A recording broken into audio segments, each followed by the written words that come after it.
السلام عليكم ورحمة الله تعالى وبركاته. مرحبا بأعزائي الطلبة والطالبات، أتمنى أن تكونوا في أتم الصحة والعافية. إذا في هذه الحصة دائما في إطار استعداد الامتحان الوطني بالنسبة للمستوى الثانية بكالوريا، ارتأيت أن أتقاسم معكم هذا الموضوع الخاص بدراسة الدالة، وهو موضوع جد مهم يتضمن مجموعة من الأسئلة المهمة التي يتطلب أو يجب على كل طالب أن يكون ملما بتلك هذه الأسئلة، وسأقدم فيها بعض الإشارات المهمة التي ستساعد الطالب على تجاوز الامتحان بكل سهولة إن شاء الله. إذا حتى لا أطيل عليكم، الموضوع هو الآن أمامكم، يمكنكم توقيف الفيديو وقراءته بتمعن، ثم الإجابة على مختلف الأسئلة المتضمنة. وبعدها بطبيعة الحال سأقوم الآن بإجابة عنها مختلف هذه الأسئلة. السؤال الأول اللي هو يتعلق ب montrer que la fonction est continue au point x0. Alors pour répondre à cette question, vous savez que une fonction est continue, dire qu'une fonction est continue à un point x0, donc je vais faire un rappel. Donc f est continue en x0, ça veut dire qu'il faut chercher la limite de f de x lorsque x tend vers x0. Bien sûr, si on voudrait montrer la continuité au point de 0, c'est-à-dire à droite, pardon, x0, il doit être égal à la limite de f de x lorsque x tend vers x0 à gauche, il doit être égal à f de x0.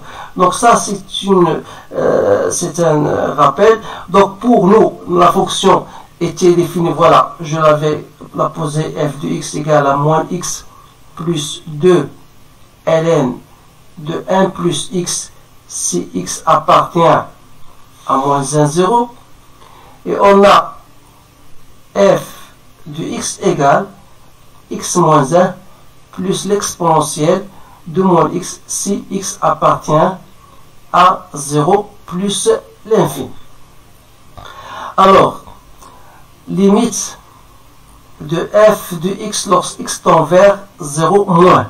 Donc c'est la limite de f, c'est la limite bien sûr de la fonction concernée, c'est moins x plus 2 ln de 1 plus x, voilà, lorsque x tend vers 0 moins. Donc si je remplace bien sûr x par 0 moins, c'est-à-dire ça c'est 0, et lorsque je remplace x par 0, donc ça donne ln de 1, donc c'est 0. Et la limite de f de x lorsque x tend vers 0 plus, donc c'est la limite de la fonction x moins 1 plus l'exponentielle de moins x. Donc si vous remplacez x par 0, l'exponentielle de 0 c'est 1, donc 1 moins 1 c'est 0, plus 0, donc c'est bien égal à 0. Donc qu'est-ce que vous remarquez? Que la limite à droite est égale à la limite à gauche qui est égale à f de 0. Donc on dit dans ce cas que la fonction f est continue en 0. Donc la deuxième question était, est-ce que montrer que la limite de f de x moins f de 0 sur x est égale à 1. Donc ça, c'est la deuxième question. On a limite de f de x moins f de 0 sur x moins 0 lorsque x tend vers 0 moins. Donc c'est quoi? C'est la limite lorsque x tend vers 0 moins de moins x plus 2 ln de 1 plus x sur x. Donc c'est bien la limite lorsque x tend vers 0 moins de moins 1 plus 2 ln de 1 plus x sur x. Alors sachant que la limite lorsque x tend vers 0 moins de ln de 1 plus x sur x, ça c'est une chose que vous devez savoir, c'est une limite standard, c'est égal à 1. Donc 2 moins 1 c'est 1. Donc ça veut dire que la limite de f de x sur x lorsque x tend vers 0 moins était égal à 1. Alors dans ce cas, on dit que f est dérivable à gauche de 0 et par conséquent c de f, donc elle admet une demi-tangente d'équation, bien sûr c'est une question qui vient après, je vais répondre tout de suite, d'équation y égale, donc y c'est-à-dire puisque c'est f' de 0 fois x moins 0 plus f de 0 qui est égal à 0. Alors f' c'est la limite qu'on a déjà trouvée, donc c'est x. Voilà. Et on va maintenant montrer que la limite, cette fois-ci, de f de x moins f de 0 sur x moins 0 lorsque x tend vers 0 plus, on va montrer qu'il était égal à 0. Donc c'est quoi ça? C'est la limite lorsque x tend vers 0 plus de x moins 1 plus l'exponentielle de moins x sur x. Donc c'est limite lorsque x tend vers 0 plus x moins 1 x sur x, donc c'est bien égal à 1. Il reste plus exponentielle de moins x moins 1 sur x. C'est bien ça.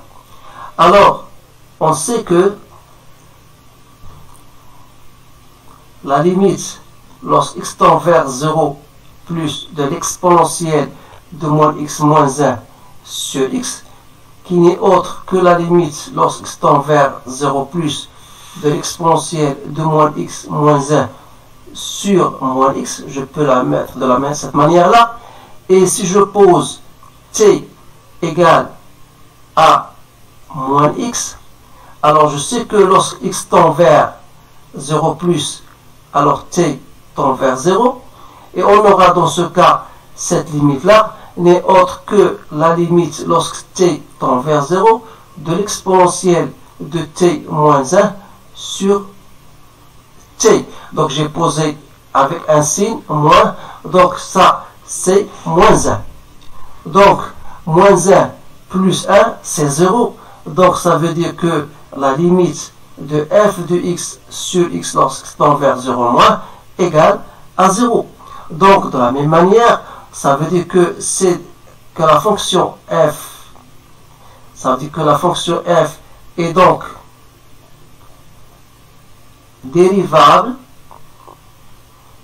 à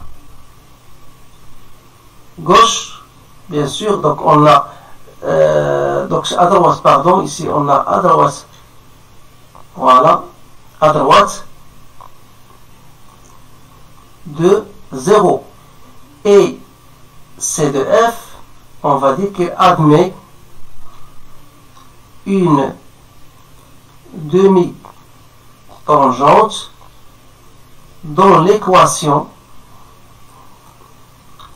Il faut s'habituer à écrire ces phrases dans l'équation et y égale f' de 0, donc c'est 0 fois x moins 0 plus f de 0, donc c'est 0. Donc voilà votre demi-tangente. Donc ce sont les équations des demi-tangentes au point 0, bien sûr. Maintenant, je vais passer à l'autre question. On vous dit, voilà, est-ce que la fonction est-elle dérivable au point 0? Donc, pour que la fonction soit dérivable au point 0, il faut tout simplement que la dérivée à droite soit égale à la limite à droite soit égale à la limite à gauche. Et comme nous avons trouvé que la limite de f de x sur x lorsque x tend vers 0 moins est tout à fait différente de la limite de f de x lorsque x tend vers 0 plus, alors on dit dans ce cas f est non dérivable en 0. Mais en ce point-là, il admet deux demi-tangentes dans les équations qu'on a bien sûr cherchées. Donc on a précisé bien sûr les demi-tangentes à la courbe au point 0. Maintenant, je vais passer à la question 4. Donc la question 4, qu'est-ce qu'on vous dit? Voilà, calculer la limite de f de x lorsque x tend vers moins 1 par valeur positive. Donc, c'est quoi? C'est la limite lorsque x tend vers moins 1 plus de moins x plus 2 ln de 1 plus x. Alors, ce qui nous intéresse, c'est de remplacer x par moins 1, ça vaut 1, mais puisque x est supérieur à moins 1, c'est ln de 0 plus, ln de 0 plus, c'est moins l'infini, donc pas de problème, donc c'est moins l'infini. Donc, qu'est-ce qu'on va dire? Donc, il y a une interprétation géométrique, c'est-à-dire que c de f, elle admet une asymptote verticale d'équation x égale à moins 1. Question P, on vous demande d'étudier le sens de variation. Donc le sens de variation, donc ça veut dire il faut d'abord chercher la dérivée. Donc le sens de variation sur l'intervalle moins 1, 0 et sur 0 plus l'infini. Alors, f, il faut toujours mentionner que f est une fonction dérivable, puisqu'il est composé de fonctions dérivables. Et alors, dans ce cas-là, je cherche f' de x. Donc, il faut la déterminer soit dans l'intervalle moins 1, 0, et aussi sur l'intervalle 0 plus. Alors, sur l'intervalle moins 1, 0, on a f' de x, ça sera la dérivée de moins x plus 2 ln de 1 plus x. Or, la dérivée de ça, c'est moins 1 plus 2 sur 1 plus x. Donc, c'est 1 moins x, si vous effectuez le même dénominateur. Donc, vous aurez ici 1 plus x. Alors, puisque x est compris entre moins 1 et 0, ça veut dire que moins x sera compris entre 0 et 1. Donc, si j'ajoute 1, donc 1 moins x est compris entre 1 et 2. D'autre part, puisque x est compris entre toujours moins 1 et 0, si j'ajoute 1, j'aurai ici 0 et 1. Donc, dans les deux cas, 1 moins x et 1 plus x est strictement positif, ce qui prouve que f' de x est positif. Alors, dans ce cas, on peut dire que f est strictement croissante sur l'intervalle moins 1, 0. Alors, pour l'intervalle 0 plus l'infini, je dois de la même manière chercher f' de x. Alors, f' de x égale x moins 1 plus l'exponentielle de moins x, la dérivée de ça, c'est 1 moins exponentielle de moins x. Alors, vous remarquez bien que f' de x égale à 0 pour x égale à 0. Donc, dans ce cas, f' sera positif si 1 moins l'exponentielle de moins x est positif, c'est-à-dire si x est strictement supérieur à 0. Alors, dans ce cas, vous aurez votre tableau de variation qui va se dresser de la manière suivante. Donc voilà.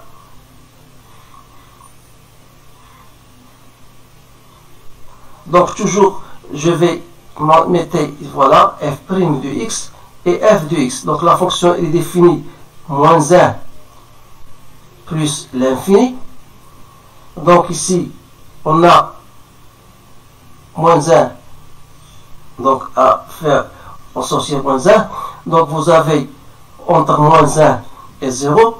Donc on a dit que la fonction est totalement strictement positive, même pour l'intervalle 0 plus l'infini entre moins 1 et 0. لأن في l'intervalle 0 plus l'infini on a f de x, f' de x elle est positive, donc elle sera toujours, f' de x elle sera toujours positive. Donc voilà, votre tableau de variation aura cette allure-là. Donc ici, on a trouvé plus l'infini. Donc ici, on a trouvé moins l'infini. Et f de 0, c est égal à 0. N'oubliez pas que la fonction n'est pas dérivable, bien sûr, au point 0, et admet deux demi-tangentes. Donc on va en profiter, bien sûr, lors du traçage de la courbe. On va utiliser ceci. Donc dresser le tableau de variation montre que la droite d'équation y égale à x moins 1 est une asymptote, bien sûr c'est une asymptote oblique. Donc dans ce cas, je vais chercher tout simplement f de x moins y, c'est-à-dire moins x moins 1, qui est égal à l'exponentielle de moins x. Alors au voisinage de plus l'infini, donc la limite de f de x moins 1 lorsque x tend vers plus l'infini, donc c'est la limite de l'exponentielle de moins x, c'est bien égal à 0. Donc la droite d'équation y égale à x moins 1 est une asymptote oblique de f et de cf au voisinage de plus l'infini. Maintenant, on va étudier, ça c'est la question A, maintenant on va étudier la position relative. Donc la position relative, bien sûr, il faut tout simplement étudier le signe de l'exponentielle de moins x. Donc on a f de x moins 1 est égal à l'exponentielle de moins x. Et l'exponentielle de moins x, bien sûr, il est toujours positif. Ça veut dire que votre courbe sera toujours au-dessous de la droite d'équation x égale à moins 1. Maintenant, on va tracer la courbe. Alors, pour le traçage de la courbe, je vais le laisser à la fin. Maintenant, je passe à la question 7. C'est-à-dire, on vous donne soit g, la restriction, donc g de x n'est autre que f de x, c'est-à-dire, mais sur la restriction, sur l'intervalle 0 plus l'infini. C'est-à-dire que f de x égale, ou bien g de x égale à x moins 1 plus l'exponentielle de moins x. Alors, pour montrer que cette fonction admet une fonction réciproque, ou bien une bijection réciproque, g-1 d'un intervalle défini sur un intervalle j qu'on va préciser, il suffit tout simplement de montrer que la fonction g est une fonction bien sûr continue, donc est une fonction continue sur l'intervalle 0 plus l'infini, et d'après notre tableau de variation, elle est croissante. Je m'excuse si j'écris en abrégé, mais vous allez écrire convenablement la phrase. Et dans ce cas-là, on dit que G, il va admettre, donc il admet une fonction réciproque G-1 définie sur un intervalle J qui n'est autre que la G de I, c'est-à-dire G de 0 plus l'infini que vous allez voir à partir de votre table de variation. Donc c'est bien 0 plus l'infini. Voilà. On vous dit représenter dans le même repère la courbe représentative, bien sûr, de la fonction G-1. Alors, je vais vous donner la courbe. Donc voilà votre courbe, la courbe de la fonction f et de la fonction réciproque. Alors je vous donne tout simplement des idées pour savoir comment tracer cette fonction. Alors là, je vais, voilà, vous savez bien sûr qu'on a dit que la fonction n'est pas dérivable au point 0 et qu'il admet une demi-tangente à droite d'équation y égale à 0. Voilà, j'ai tracé la demi-tangente. Et comme la fonction n'est pas dérivable, et que la fonction, pardon, il admet une équation, il est dérivable à 0 à gauche, mais il admet une demi-tangente, voilà que j'ai représenté ici par cette flèche, par cette demi-tangente, voilà, d'équation y égale à x. Et ça, y égale à 0. Donc voilà. Donc j'ai tracé donc la courbe. N'oubliez pas que vous avez moins 1, x égale moins 1 est une asymptote verticale. Donc voilà votre allure de la courbe d'à partir de bien sûr de votre tableau de variation, donc il va passer en côtoyant bien sûr l'asymptote oblique d'équation y égale à x moins 1. Ceci étant dit, alors comment on va représenter la fonction réciproque? Tout simplement en faisant la symétrie de la courbe C1 par rapport à la droite d'équation y égale à x. Alors, soit en utilisant le compas et l'équerre, bien sûr, vous pouvez bien soigneusement tracer votre courbe. Alors, n'oubliez pas que la droite, bien sûr, il faut quand même savoir tracer la symétrie de la droite D par rapport à l'axe y égale à x. On vous donne à notre droite D' d'équation x égale à x plus 1. Alors voilà, en traçant cette droite d'abord premièrement, et en n'oubliant pas que lors de l'asymptote, la demi-tangence qui est ici horizontale, ça devient verticale. Donc voilà votre courbe, je l'ai tracée en vert. Bien sûr, c'est la courbe représentative de la fonction réciproque G-1. Alors faites attention parce que cela nécessite une habitude. Donc il faut que vous habituiez à tracer les courbes pour ne pas trouver un problème le jour de votre examen. Maintenant, je vais passer à la suite de la question qui vient après, c'est-à-dire on vous donne soit est-ce la surface, donc vous allez déterminer ou bien calculer la surface délimitée par l'axe x' au x et l'axe y' au y et la droite d'équation y x égale à 1. Donc toujours en revenant à cette courbe, donc c'est-à-dire vous allez chercher cette terre-là, voilà, x égale à 1, et vous avez x égale 0, voilà votre courbe, donc on vous donne de chercher cette partie-là. Donc ça, c'est l'aire ou bien la surface qu'on vous demande de calculer. Alors pour calculer cette surface, S n'est autre que l'intégrale entre 0 et 1 de f de x dx, c'est-à-dire l'intégrale entre 0 et 1 de x moins 1 plus l'exponentielle de moins x dx. Alors c'est très facile, bien sûr, ça c'est x au carré sur 2, l'intégrale de 1 c'est x, et là vous avez exponentielle de moins x entre 0 et 1.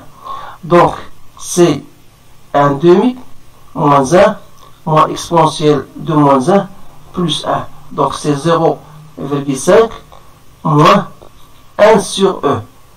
Alors, l'aire qu'on cherche, bien sûr, n'oubliez pas que l'aire, c'est 0,5 moins 1 sur E. Il faut multiplier par l'unité d'air. Et comme la norme de I est égale à la norme de J égale à 2 cm, alors cette aire-là sera égale à 0,5 moins l'exponentielle de moins 1, si vous voulez, fois 4 cm au carré. Or, si vous faites votre calcul, donc c'est 0,5 moins 0,36 que j'ai multiplié par 4, vous allez bien obtenir 0,56 cm au carré. Voilà. إذا هذا هو السؤال تنظن المتبقي من من الكالكول داير. الآن غادي نمشيو دابا لا بارتي جو بونس لا بارتي B. La partie B qui concerne une suite. Donc voilà. Vous avez une suite pour un tout n appartenant à n. On vous donne une suite un définie par un, c'est l'intégrale entre n et n plus 1 de g de x moins x moins 1. Voilà. dx. Alors ça veut dire quoi? Ça veut dire que ça n'est autre que l'intégrale entre n et n plus 1 de l'exponentielle de moins x dx. C'est-à-dire c'est moins exponentielle de moins x entre n et n plus 1. Donc ça me donne, il suffit de remplacer ici x par n plus 1, ça me donne moins n plus 1. Donc voilà l'exponentielle de moins n moins 1 moins exponentielle de moins n. C'est-à-dire l'exponentielle de moins n moins exponentielle de moins n fois l'exponentielle de moins 1. Voilà. C'est-à-dire, si je mets un exponentiel de moins n en facteur, ça devient 1 moins exponentielle de moins 1. Voilà. Donc, j'écris, donc un en fonction de n n'est autre que l'exponentielle de moins n, 1 moins exponentielle de moins 1.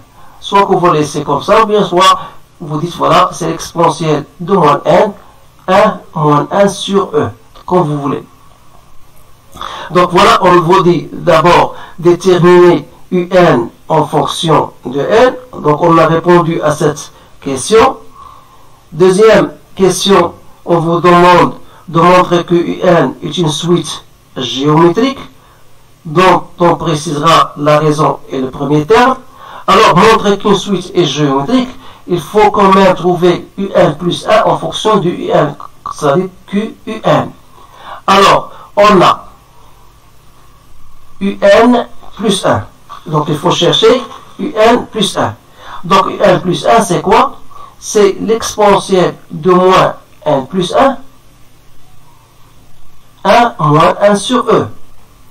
C'est-à-dire que je peux l'écrire l'exponentielle de moins n, 1 moins 1 sur e, fois l'exponentielle de moins 1. Donc, vous remarquez bien que ça, c'est un, donc il reste 1 sur e fois un. Alors, on dit dans ce cas que un est une suite géométrique de raison Q égale à 1 sur E, et dans le premier terme